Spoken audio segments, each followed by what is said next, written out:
Shattered reflections. Jade Wong adjusted her emerald dress in the limousine's tinted window, her reflection wavering with each street lamp they passed. 6 months ago, she'd been crafting jewelry in her tiny apartment studio, selling pieces at weekend markets. Now she was heading to the Harrington Foundation Gala on the arm of Dominic Harrington himself, heir to a financial empire that could buy the building she lived in without noticing the expense. Nervous? Dominic squeezed her hand, his cobalt eyes crinkling at the corners. At 35, he carried the confident air of someone who had never heard the word no. "Just wondering if I belong in your world," Jade admitted, touching the simple silver pendant at her throat, her own design, the first piece Dominic had complimented when they met at an arts fundraiser. "You're the only authentic thing in it," he whispered, kissing her temple. "Everyone else is just polished glass pretending to be diamonds." The ballroom of the Harrington Hotel gleamed with crystal chandeliers and the glitter of jewelry worth more than Jade's entire life earnings.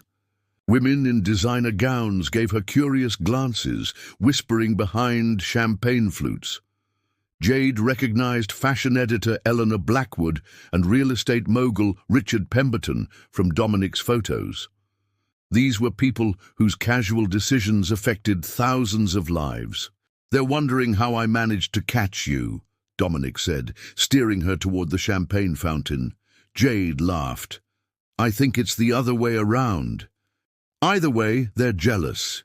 His hand rested possessively at the small of her back. "I have something important planned tonight."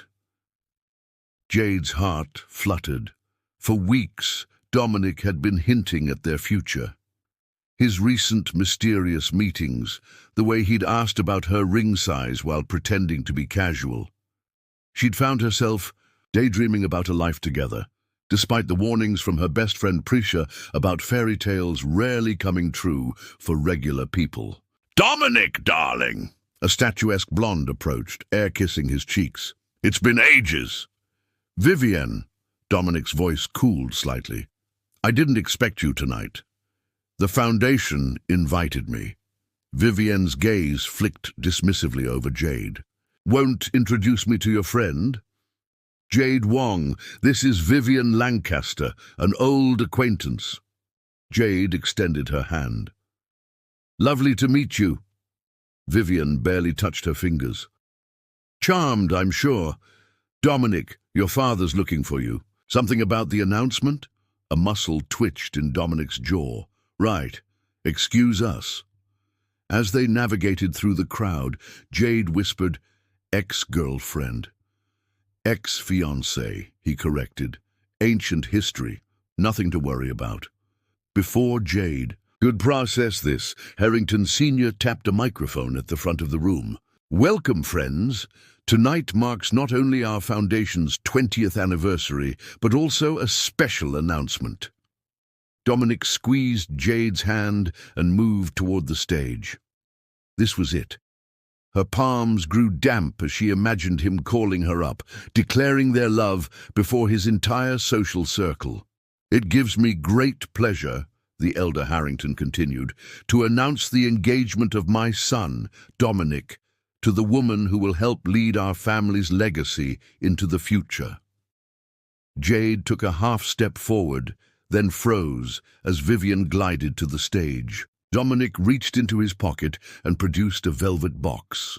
The lights caught the most magnificent diamond Jade had ever seen as he slipped it onto Vivienne's finger, easily worth $10 million, a value Jade could assess from across the room with her trained eye. "To new beginnings," Dominic toasted, not meeting Jade's gaze in the crowd. The room spun. Prisha's warnings echoed as Jade backed away, bumping into a waiter. Champagne splashed across her dress, but she barely felt it.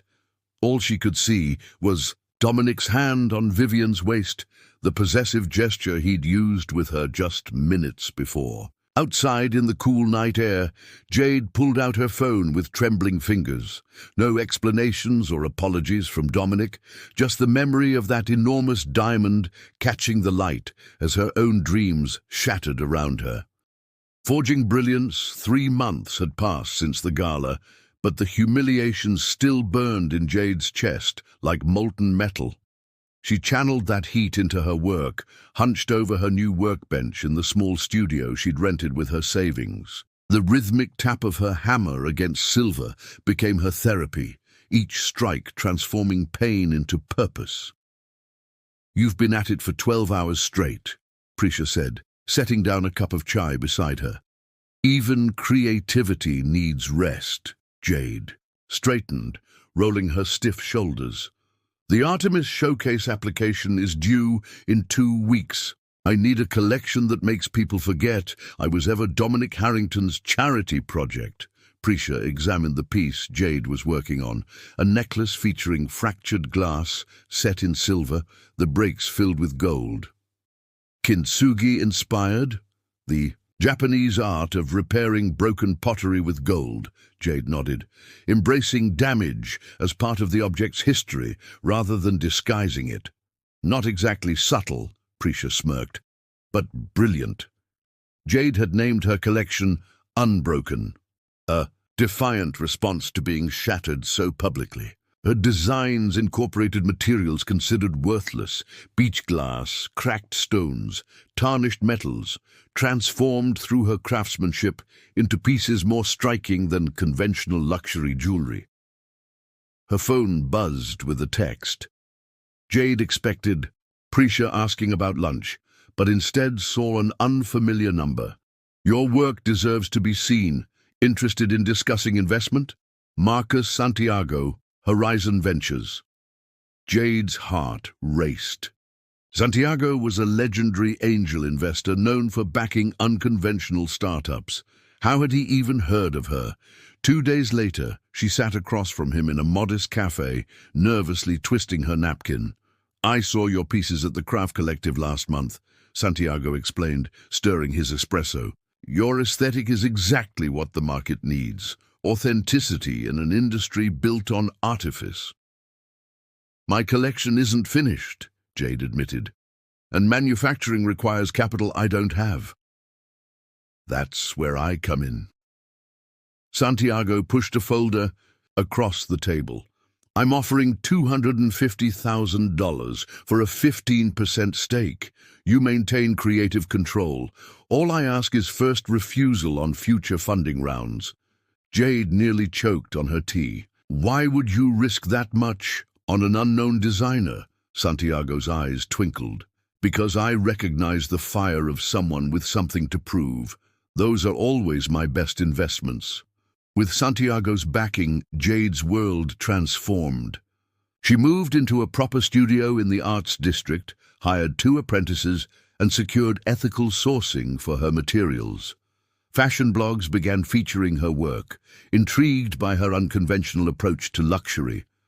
"Harper's wants to feature Unbroken in their emerging designers spotlight," Prisha announced one morning, waving her tablet. "And Vogue is interested in your story."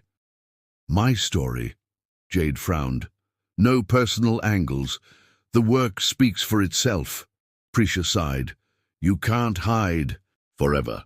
People will eventually make the connection to Dominic. By then, my name will stand on its own," Jade insisted, returning to the elaborate silver cuff she was engraving. The truth was, Dominic still haunted her. Twice, she'd seen him at industry events and ducked away before he spotted her. His engagement to Vivian dominated society pages, their wedding scheduled for next spring. The diamond ring, reportedly worth exactly $10 million, had its own feature in Jewelers Quarterly. Late one evening, as Jade locked up her studio, a sleek, black car pulled up alongside her. The window lowered to reveal Dominic's father. "Ms. Wong," he said, voice neutral. "May I have a moment?" Warily, Jade approached. "Mr. Harrington, I've been following your career with interest." He handed her a business card. "The Harrington Foundation has an emerging artists grant. $500,000, no strings attached. You'd be an ideal recipient." Jade stared at the card, then handed it back. "Thank you, but I've already secured funding."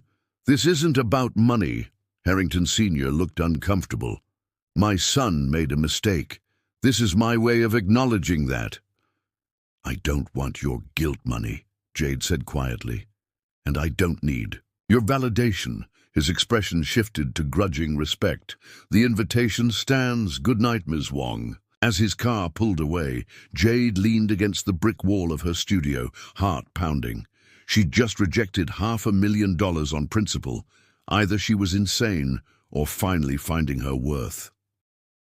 The Artemis Showcase accepted her application. As the most prestigious independent jewelry exhibition in the country, it could launch her brand into the stratosphere or expose her as a flash in the pan. For 6 weeks, Jade barely slept, perfecting each piece in her collection.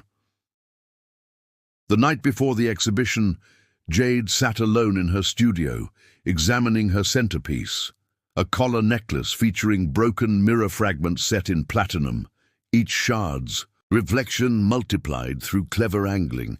One person's reflection endlessly transformed, she murmured, tracing the edge. She'd titled it Kaleidoscope.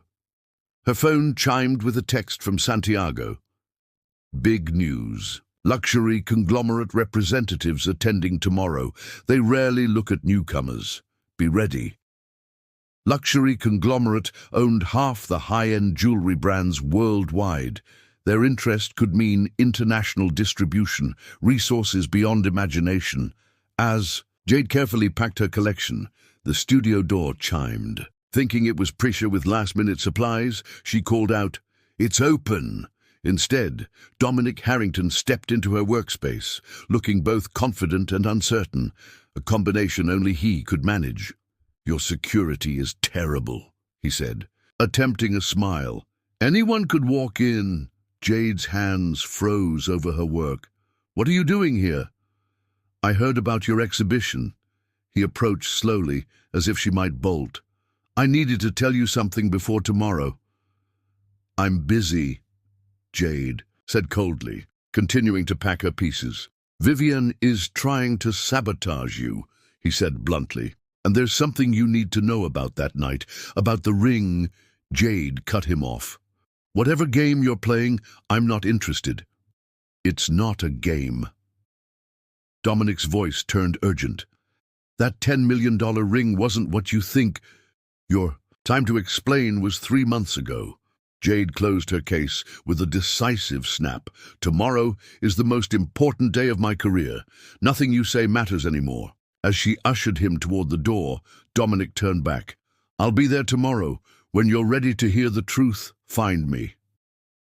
After he left, Jade sank into her chair, hands trembling with anger and something else she refused to name. Whatever Dominic wanted, it would have to wait. Tomorrow belonged to her, and nothing would shatter her again. Facets of deception. The Artemis Showcase transformed the historic Blackwell Gallery into a temple of artistry. Soft lighting caressed glass cases where jewelry from 50 selected designers gleamed like captured stars. Jade adjusted the display of her unbroken collection, fighting the urge to rearrange pieces for the 100th time. "Stop fidgeting," Prisha whispered, elegant in a charcoal pantsuit. "You've earned this spot." Jade nodded, though her stomach churned with anxiety. Her booth stood prominently near the center of the exhibition, prime real estate that reflected the judges' high expectations. Around her, established designers chatted confidently with critics and buyers, their reputations already secured. "Marcus. Santiago at 3 o'clock, Prisha murmured. "With company." Jade turned to see her investor approaching with 3 impeccably dressed individuals, whose subtle yet unmistakable aura of wealth made even the gallery's affluent patrons seem middle-class by comparison. Jade Wong, meet Jonathan Winters, Camille Rousseau, and Takashi Himura from Luxury Conglomerate, Santiago said, his casual tone belying the gravity of the introduction. Jade extended her hand, grateful for the countless etiquette videos she'd watched in preparation. "An honor to meet you all," Camille Rousseau, a silver-haired Frenchwoman with piercing green eyes, examined Jade's display. Your work defies convention. Deliberately provocative. Non? I prefer authentic, Jade replied. Beauty doesn't require perfection. Takashi lifted, kaleidoscope from its stand, turning it to catch the light. The engineering is remarkable, each fragment positioned to create multiple reflections from a single light source. The technical skill is evident, Jonathan conceded, his British accent clipped. But will consumers spend luxury prices on broken materials, however artfully arranged? People connect with honesty, Jade said. Traditional luxury tells us perfection is valuable. I'm suggesting that our fractures might be what make us most interesting. A subtle nod passed between the three executives before they moved on, promising to return after viewing the entire exhibition. Santiago squeezed Jade's shoulder in silent approval. That went well, Prisha breathed once they were out of earshot. Maybe, Jade said, unable to shake her nerves. The night's young. As the evening progressed, critics and influencers flocked to her booth, intrigued by her unconventional approach. Fashion blogger Zoe Mendez live-streamed a glowing review to her million followers. Renowned jewelry critic Vincent Palmer spent 20 minutes discussing her technique. Between visitors, Jade scanned the crowd, involuntarily searching for Dominic despite herself. His warning about Vivian nagged at her. What possible reason would his fiancée have to sabotage an emerging designer? Ms. Wong? A gallery assistant appeared with a glass of water. You look like you could use this. Thank you, Jade accepted, gratefully, taking a sip as the assistant disappeared into the crowd. Within minutes, her vision blurred. The room tilted alarmingly as she gripped the edge of her display case. Prisha, she whispered, something's wrong. Prisha guided her to a chair behind the booth. What happened? The water, Jade managed, her tongue feeling thick. Something in it. Prisha snatched the glass. I'm getting security. As Prisha rushed off, a familiar voice spoke from behind. Deep breaths. It's likely just a mild sedative, enough to make you appear intoxicated. Jade turned to see Dominic, concern etched on his face. You, she slurred. Did you? I'm trying to help you, he said, kneeling beside her. This is Vivian's work. Why would she? Because you're a threat. Dominic checked her pulse. To her, to our engagement, to everything. Security arrived with Prisha, followed closely by Santiago. After a hurried explanation, Santiago made a call while security reviewed camera footage. The assistant doesn't work for the gallery, the head of security confirmed. We're searching for her now. I've called my personal physician, Santiago told Jade. He's 5 minutes out. I can't leave my booth, Jade protested weakly. I'll stay with your collection, Prisha assured her. Go get checked out. Against her better judgment, Jade allowed Dominic to help her to a private office, where the doctor confirmed she'd been given a sedative, non-lethal, but sufficient to impair her faculties for hours. Someone wanted you to appear unprofessional, the doctor concluded, administering a counteragent. You'll feel better shortly, but should rest. When they were alone, Jade fixed Dominic with a hard stare. Start talking. Vivian is blackmailing me, he said bluntly. That $10 million ring wasn't an engagement ring. It was payment. Jade laughed bitterly. For what? Your freedom? For my family's survival. Dominic ran a hand through his hair. She discovered evidence that my father manipulated stock in his early days. If exposed, it would destroy Harrington Financial and the thousands of people who depend on it. So you sacrificed our relationship to protect Daddy's reputation. Jade's voice dripped with disdain. To prevent a financial collapse that would affect real people, Dominic corrected. I never wanted to hurt you.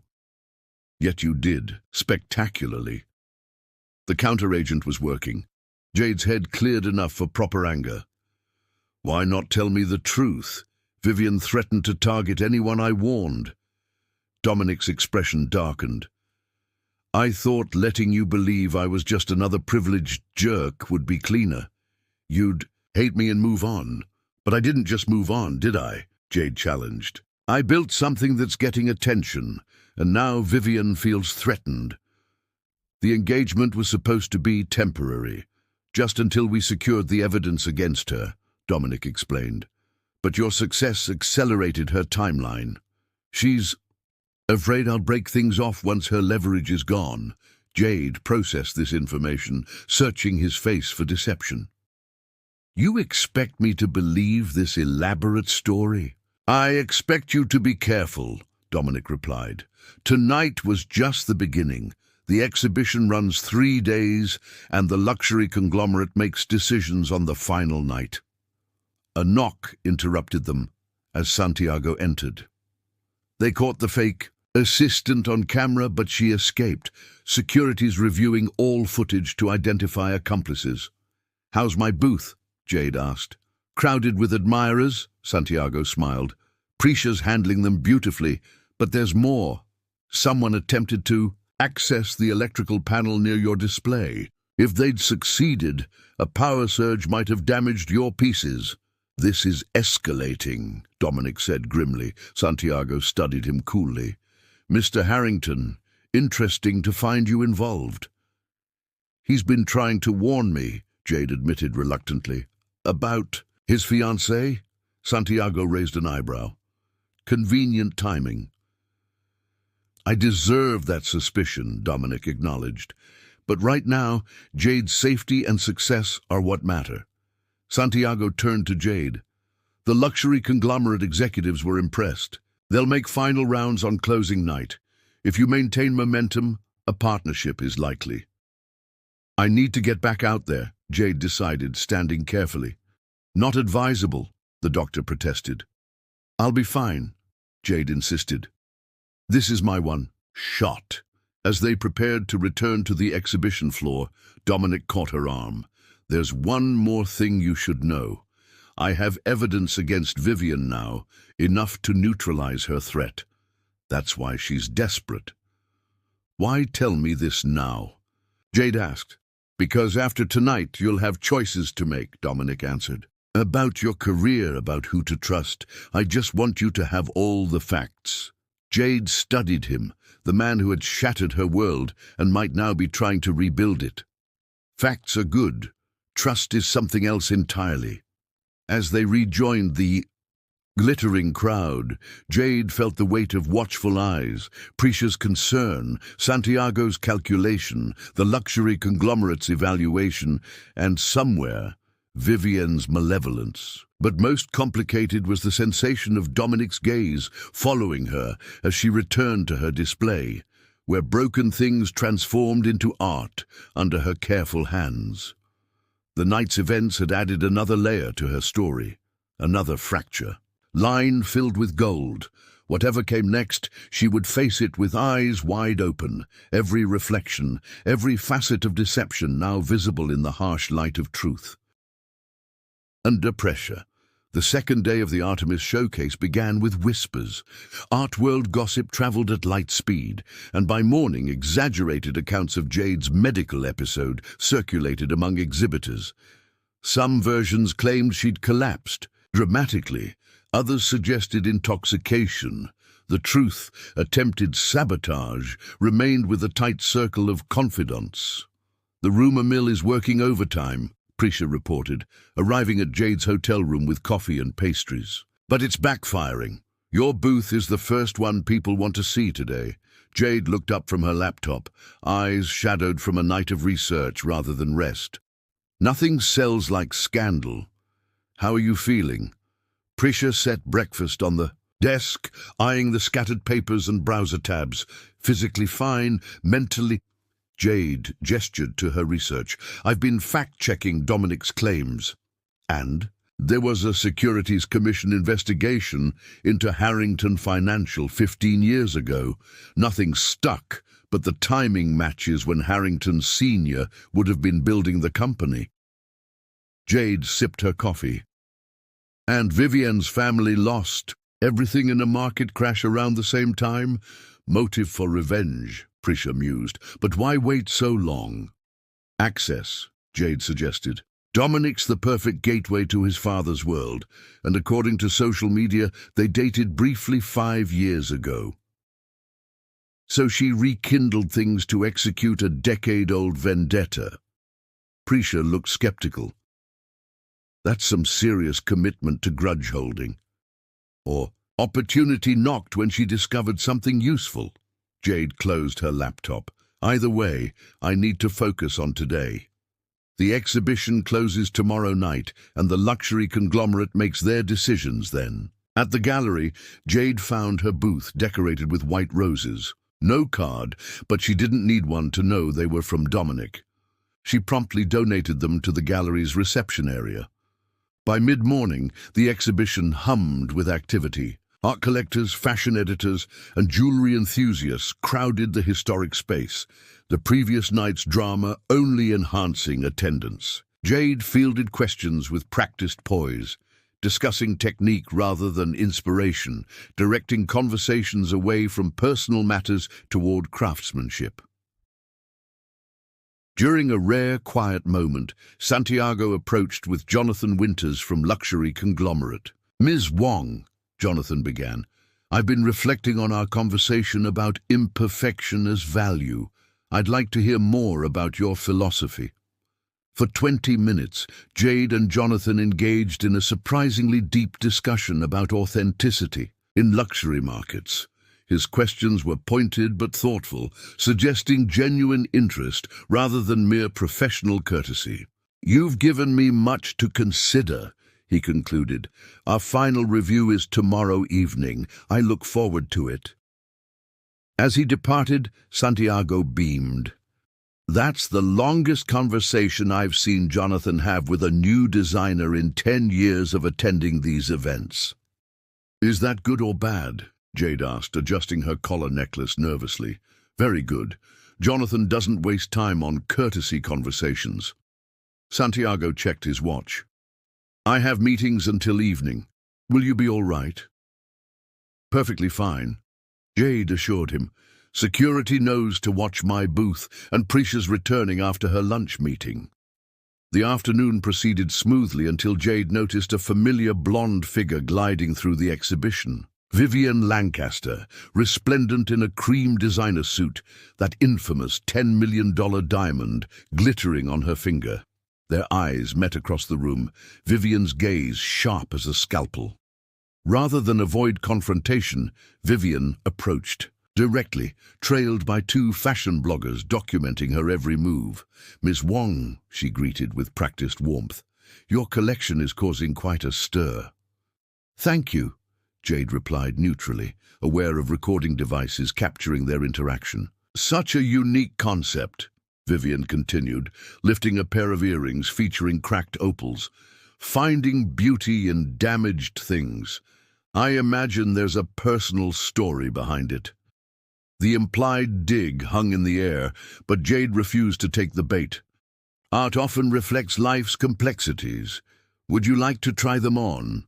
Surprise flickered across Vivian's perfect features before she composed herself. "How generous. Yes, I would." As Jade helped her with the earrings, Vivian whispered, low enough that only Jade could hear, "Enjoying your borrowed spotlight. It won't last. Neither will blackmail schemes," Jade replied just as quietly, maintaining her professional smile. "Or engagements built on them." Vivian's fingers tightened around Jade's wrist momentarily before she released it, turning to her entourage. "Aren't they divine? So unexpected." The bloggers dutifully photographed Vivian modeling the earrings before she removed them, placing them carefully in Jade's palm. "Quite conversation starting, though perhaps not quite my style after all." After Vivian's departure, Jade exhaled slowly, her heart racing. The confrontation left her shaken, but strangely empowered. She'd faced her adversary directly and held her ground. The rest of the day passed in a blur of conversations and connections. By closing time, Jade had collected business cards from boutique owners across 3 continents and scheduled meetings with 2 magazine editors. As she prepared to leave, a gallery attendant delivered an envelope. "Left for you at reception, Ms. Wong." Inside was a thumb drive and a note in Dominic's handwriting. "Evidence against Vivian. Your choice what to do with it. D." Later that night in her hotel room, Jade inserted the drive into her laptop. It contained financial records, emails, and recorded conversations documenting Vivian's blackmail scheme against the Harrington family, along with evidence that she'd orchestrated the drugging incident at the exhibition. Jade sat back, conflicted. The evidence vindicated Dominic's story, but using it meant re-entangling herself in his complicated world. Her phone buzzed with a text from an unknown number. "Decisions, decisions. Choose wisely. Tomorrow's a big day." How Vivian had obtained her number was concerning, but the message's timing was more troubling. Somehow she knew about the thumb drive. A knock at her door startled her. Through the peephole she saw Dominic. "I didn't invite you," she said, opening the door partially. "I know, but there's been a development." His expression was grave. "May I come in?" Against her better judgment, Jade let him enter. "Vivian knows I gave you the evidence," he said without preamble. "Her attorney contacted mine an hour ago. She's threatening to release fabricated information, claiming your designs were stolen unless the evidence disappears." "That's absurd." Jade scoffed. "I have documentation of my entire creative process. In the court of public opinion, accusations alone can be damaging," Dominic pointed out, "especially on the eve of your potential deal with luxury conglomerate." Jade paced the room, thoughts racing. "So I'm supposed to surrender the evidence to protect my career? That's another form of blackmail." "No," Dominic surprised her by saying. "You should use it." "What? I've spent months trying to protect everyone, my family's company, our employees, even you, by staying away. But Vivian won't stop." He looked exhausted. "Sometimes the only way through is forward. Why involve me at all? This is your fight. Because you deserve to know why I hurt you." His voice softened. "And because you're stronger than I gave you credit for. Whatever you decide, I'll accept the consequences." Jade studied him, searching for manipulation but finding only resignation. "What happens if this evidence becomes public?" "My family faces some embarrassment over past mistakes. Harrington Financial takes a temporary stock hit, but survives. Vivienne faces potential criminal charges for blackmail and corporate espionage." Dominic shrugged. "And our engagement ends." "Which was always the plan," Jade said flatly. "Yes." Dominic met her gaze directly. "I never loved her, Jade. That night, at the gala, putting that ring on her finger instead of yours was the hardest thing I've ever done." The admission hung between them, fragile and dangerous. "I need to think," Jade finally said. "Alone." After Dominic left, Jade called Prisha and Santiago, arranging an emergency meeting in her room. They arrived within the hour, and Jade laid out everything: the evidence, the threats, the possible consequences. "If you use the evidence, you risk Vivian releasing her accusations before the luxury conglomerate makes their decision," Santiago analyzed. "If you don't, you enable continued blackmail." "Classic lose-lose scenario," Prisha added grimly. "Not necessarily," Jade said slowly, an idea forming. "What if we approach this like a design problem? When materials fight each other, sometimes you need to work with the tension rather than against it." "What are you thinking?" Santiago asked. Jade reached for her sketchbook. "I'm thinking we change the game entirely. Here's what we'll need." Dawn broke on the final day of the Artemis showcase, with Jade completing preparations for her most important creation yet. Not jewelry, but a strategic masterpiece requiring precise timing and nerves of steel. As she arranged her display for the last time, She touched each piece in her collection, drawing strength from the journey they represented. Like the broken materials she transformed, she would emerge from pressure not just intact, but more valuable for having been tested. Tonight would determine not just her professional future, but whether she could trust her heart again. The culmination of everything waited just hours away, and Jade Wong, jeweler, artist, survivor, was ready to shine under pressure. Clarity, the final evening of the Artemis Showcase, transformed the Blackwell Gallery into a cathedral of ambition. Crystal chandeliers cast prismatic light across the exhibition floor, while string musicians played in the mezzanine. Industry titans mingled with artists, the air electric with possibility. For many designers, tonight represented years of struggle distilled into a single moment of judgment. Jade stood beside her collection in a gown of her own design, emerald silk embroidered with tiny mirror fragments that caught the light with every movement. The effect was subtle from a distance, but mesmerizing up close, much like her jewelry. She'd crafted special pieces for tonight, earrings featuring fractured emeralds that matched her dress, and a simple silver band on her right hand, a reminder of her journey's beginning. Spectacular turnout, Prisha commented. Elegant in midnight blue. The luxury conglomerate executives are making their final rounds. They've spent almost 30 minutes at Eliza Bennett's booth. Bennett's been in the industry 20 years, Jade replied, maintaining her composure. They're being thorough. Speaking of thorough, Prisha nodded toward the entrance where Dominic appeared, looking distinguished in a charcoal suit. Vivienne clung to his arm, the $10 million diamond ring prominently displayed. Right on schedule, Jade murmured. Is everything in place? Santiago confirmed all arrangements. Prisha squeezed her hand. It's your show now, as if summoned. By their conversation, Marcus Santiago approached with the luxury conglomerate trio, Jonathan, Camille, and Takashi, in tow. Ms. Wong, Camille greeted her. Your collection has sparked considerable discussion among our committee. I'm honored by your attention, Jade replied, hyper-aware of Vivian watching from across the room.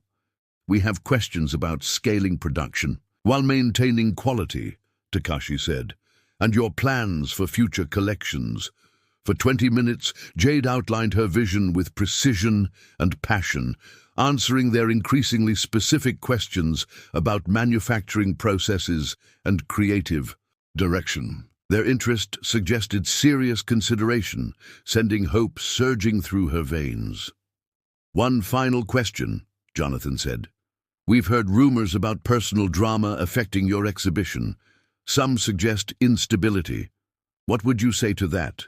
The question hung in the air, the perfect opening for her carefully orchestrated plan. I believe in transparency, Jade began, her voice carrying just enough to attract nearby attention. My work celebrates transforming broken things into something more valuable than their perfect counterparts. That philosophy extends beyond my art. By now, Dominic and Vivian had drifted closer, along with several journalists and influencers. Exactly as anticipated, this exhibition has faced unusual challenges, Jade continued, including an attempt to sabotage my display and undermine my reputation. A murmur rippled through the gathering crowd. The luxury conglomerate executives exchanged glances but remained silent, allowing her to continue. I've recently received evidence suggesting these weren't random incidents, but calculated attacks. Jade maintained perfect composure as she gestured to Prisha, who stepped forward. With a tablet, with your permission, Jade addressed the executives. I'd like to share this evidence with you privately after our conversation. But first, I want to address something publicly. She turned slightly to ensure Vivienne was in her peripheral vision. Success attracts both opportunity and opposition. How we respond defines us. I choose to respond with the same philosophy that guides my work, acknowledging damage without being diminished by it. Quite poetic, Vivian interjected smoothly, stepping forward. Though perhaps melodramatic for a professional setting. Ms. Lancaster, Jade acknowledged her with a slight nod. I'm glad you're here. Your expertise in handling valuable things is renowned. Confusion flickered across Vivian's perfect features. Before comprehension dawned, her fingers instinctively touched the massive diamond on her hand. Particularly that remarkable ring, Jade continued. $10 million, if industry reports are accurate. By now, the gathering had grown to include most of the exhibition's attendees, drawn by the palpable tension. Even the musicians had paused, leaving conversation as the only sound in the gallery. What exactly are you implying? Vivian's voice remained controlled, but her eyes hardened. That value is subjective, Jade replied. And that clarity, in diamonds and in life, is worth examining closely. She turned back to the luxury conglomerate executives. When evaluating partners, you consider not just creativity, but integrity. I believe in letting my work and actions speak for themselves. At that moment, Santiago stepped forward with gallery. Security and a distinguished older man, Jade recognized as Commissioner Phillips of the Securities and Exchange Commission. Ms. Lancaster, the commissioner said formally, I'd like to discuss certain financial matters with you, privately. Color drained from Vivian's face as she looked from the commissioner to Dominic, whose expression remained impassive. This is absurd, she hissed. Dominic, tell them. The evidence speaks for itself, Vivian, Dominic replied quietly. As Ms. Wong so eloquently put it, clarity is worth examining. Security discreetly escorted Vivian and the commissioner to a private room, while murmurs erupted throughout the gallery. Jade caught Dominic's eye briefly before returning her attention to the luxury conglomerate executives. I apologize for the interruption, she said professionally. Shall we continue our discussion? Instead of appearing disturbed by the scene, Camille Rousseau smiled slightly. No need for apologies. That was illuminating. Indeed, Jonathan agreed. We value partners who handle pressure with grace. Your response to adversity has been most impressive. We would like to discuss a potential collaboration, Takashi concluded, perhaps over dinner tomorrow evening. Joy surged through Jade, but she maintained her composure. I would be delighted. As the executives moved to their next appointment, Santiago beamed with pride. Masterfully handled. The commissioner was quite impressed with the evidence you provided. Will there be charges? Jade asked quietly. Almost certainly. The blackmail evidence alone is substantial. Santiago checked his watch. I have calls to make. Enjoy your moment. You've earned it. As the crowd dispersed, returning to normal exhibition activities, Jade found herself alone at her booth for the first time all evening.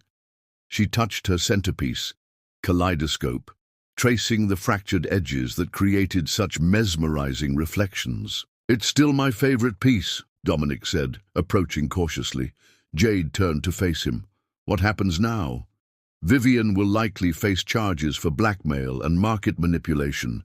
My father will make a public statement acknowledging past mistakes and implementing new compliance measures. He exhaled slowly, and I'm officially unengaged. Just like that. Nothing about this has been just like that, Dominic countered gently.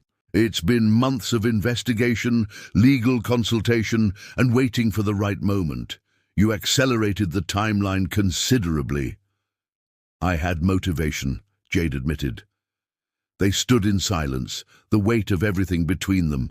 Hurt, misunderstanding, possibility hanging in the air. The ring was never meant for her, Dominic finally said. I had a very different ring designed for you. Nothing flashy or extravagant, just honest. Have, he corrected, producing a small box from his pocket. I've carried it since that night, as a reminder of what matters. He didn't open it or offer it to her, simply held it between them. I'm not asking for anything. I just want you to know the truth, All of it. Jade studied him, the man who had broken her heart and then helped her find her strength. Truth is good. Trust is something else entirely. I know. He placed the box on the edge of her display. This belongs to you, regardless of what you decide. About us, about everything. That's quite a risk, Jade observed, leaving such an important decision in someone else's hands. Some things are worth the risk, Dominic said simply. As he turned to leave, Jade called after him. Dominic! He paused, hope and resignation warring in his expression. I have a dinner meeting tomorrow with luxury conglomerate, she said. But I'm free afterward. Perhaps we could talk, properly this time.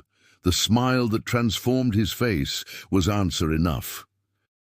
Later that night, after the exhibition closed and the final reviews were tallied, Jade sat alone in her hotel room. The luxury conglomerate's offer lay on the desk, a partnership that would launch her brand internationally while preserving her creative control.